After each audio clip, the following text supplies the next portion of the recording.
enam say ntwa yie nti no me ne mabusua panyin ni mabakoma hene ene me fie mpanyimfo etena ase enwu say ade na ntwa yie because gate no ye miensa emu ba ko na akoye say nyamransam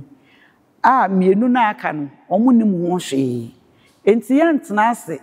emma yen yasafo hena ya bo no emma mabbo man hene emfa mayen yenya ne saa obi anim wo yakan man mu a ekwan a ye fa so esi akonwa oman hene nwui na so ne hema ewu no ote ase a oman hene no ene si na akonwa ede ne eka kingmakers mu so ohema so nwui a na ne hene wu a ono ene wo so otena adwam eje ede ne hene ba na kingmakers ne beboa no na yesi hene no na enya the other way around say kingmakers muye kingmakers nti no awasa mu na mkosi hene eno kra nya mu nyina na mkoyeye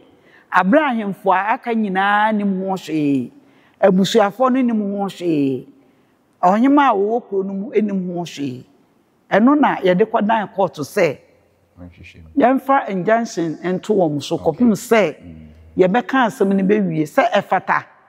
sa obedi ne hene efata sa kwan a omufa so edisi akonwa no eye ne kwan so ana